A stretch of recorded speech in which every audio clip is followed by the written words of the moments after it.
नमस्कार. वेळेच्या व्यवस्थापनाबद्दलच्या या विशेष मार्गदर्शनात आपलं स्वागत आहे. आपण विद्यार्थी असू किंवा व्यावसायिक, वेळ हा प्रत्येकासाठीच महत्त्वाचा असतो. डॉक्टर सुधीर दीक्षित यांच्या कामावर आधारित या विश्लेषणातून आपण वेळेवर प्रभुत्व मिळवण्याचा एक सोपा आणि प्रभावी मार्ग पाहणार आहोत.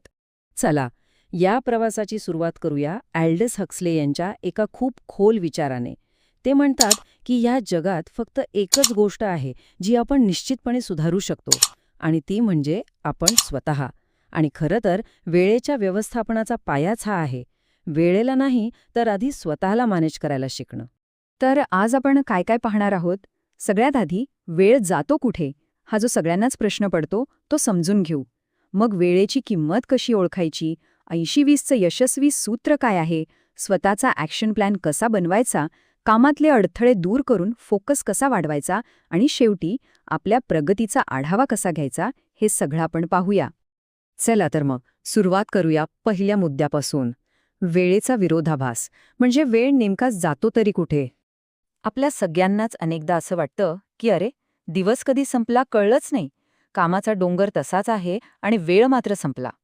पण असं का होतं? खरंच वेळ कमी पडतोय का? खरा मुद्दा वेळेच्या कमतरतेचा नाहीये, तर तो आहे आपल्या आधुनिक जीवनशैलीचा. बघा ना, आपल्या आजी आजोबा, त्यांच्याकडे तर आपली आजची टेक्नॉलॉजी नव्हती, तरीही त्यांचे दिवस व्यवस्थित पार पडायचे. आपल्याकडे वेळ वाचवणारी इतकी साधनं आहेत, पण आपल्या सवयींमुळे मात्र तासच्या तास वाया जातात. हेच खरं कारण आहे. बरं, मग यावर उपाय काय? तर सगळ्यात आधी आपल्याला वेळेकडे बघण्याचा आपला दृष्टिकोनच बदलावा लागेल. चला तर मग आपल्या वेळेची खरी किंमत ओळखूया. कार्ल सँडबर्ग किती छान म्हणतात बघा, की वेळ हे आपल्या आयुष्याचं नाणं आहे. आपल्याकडे असलेलं हे एकमेव नाणं आहे, आणि ते कसं खर्च करायचं हे फक्त आणि फक्त आपणच ठरवू शकतो. विचार करण्यासारखी गोष्ट आहे, नाही का? आता इथे खूप इंटरेस्टिंग कन्सेप्ट आहे, आउटसोर्सिंग. सोप्या भाषेत सांगायचं तर वेळ विकत घेणं. यशस्वी लोक हेच करतात. विचार करा, जर एखादं कमी महत्वाचं काम आहे जे दुसरं कोणी तुमच्या 1 तासाच्या किमतीपेक्षा कमी पैशात करू शकतं, तर ते काम त्यांना द्या आणि तो वाचलेला वेळ तुमच्या मुख्य ध्येयांवर लावा. जसं की विद्यार्थ्यांनी नोट्स काढण्यासारखं काम वाटून घेतलं तर अभ्यासासाठी जास्त फोकस वेळ मिळेल. आता आपण एका अशा फॉर्म्युल्याबद्दल बोलणार आहोत जो अक्षरशः गेम चेंजर ठरू शकतो. तो आहे यशस्वी होण्याचा 80-20 फॉर्म्युला. याला पेरेटो प्रिन्सिपल असंही म्हणतात. याचा साधा अर्थ आहे की आपल्याला मिळणारे 80% रिझल्ट्स हे आपल्या फक्त 20% प्रयत्नांमधून येतात. हे अविश्वसनीय वाटतं, पण खरं आहे. विशेषतः विद्यार्थ्यांसाठी हे खूप महत्त्वाचं आहे. परीक्षेच्या आधी सगळा सिलेबस वाचत बसण्यापेक्षा जर तुम्ही त्या 20% महत्त्वाच्या टॉपिक्सवर फोकस केलं, ज्यातून 80% प्रश्न विचारले जातात, तर विचार करा किती फरक पडेल. हे बघा, इथे अगदी स्पष्ट दिसतंय. तो जो छोटा 20%चा भाग आहे ना, ते आहे तुमचे की एफर्ट्स, म्हणजेच महत्त्वाचे प्रयत्न, आणि त्यातूनच तो 80%चा मोठा रिझल्ट मिळतो. आपलं काम आहे ते 20% प्रयत्न ओळखणं. आणि यालाच जोडून दुसरा एक मजेदार नियम आहे, पार्किन्सनचा नियम. तो म्हणतो, एखादं काम पूर्ण करायला जेवढा वेळ उपलब्ध असतो तेवढा वेळ ते काम स्वतःला पसरवून घेतं.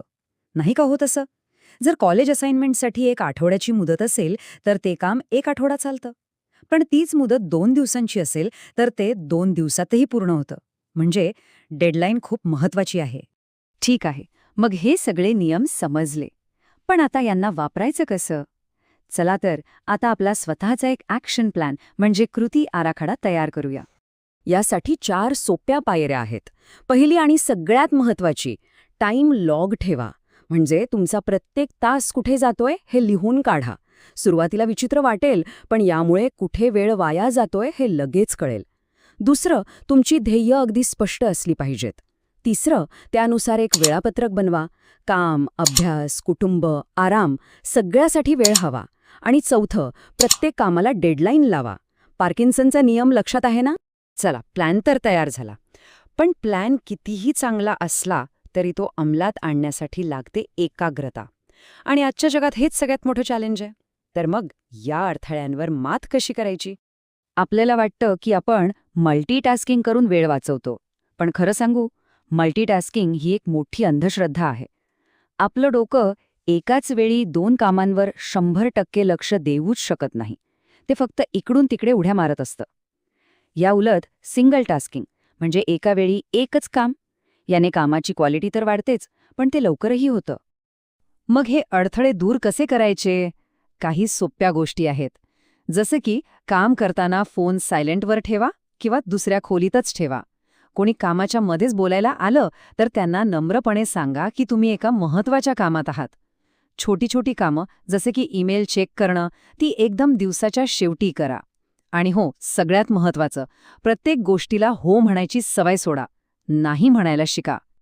आणि आता शेवटचा पण तितकाच महत्त्वाचा मुद्दा, वेळेचं नियोजन करणं हे काही एकदा करून झालं असं नाहीये. ही एक सतत चालणारी प्रक्रिया आहे.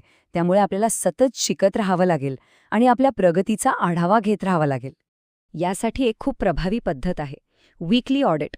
म्हणजे काय तर प्रत्येक आठवड्याच्या शेवटी आपलं टाईम लॉगबुक घेऊन बसायचं आणि स्वतःला काही प्रश्न विचारायचे. या आठवड्यात मी ठरवलेली ध्येय पूर्ण केली का? माझी वेळ गेली कुठे? आणि पुढच्या आठवड्यात मी काय चांगलं करू शकेन? ही एक सवय तुम्हाला फक्त बिझी नाही तर प्रोडक्टिव्ह बनवेल.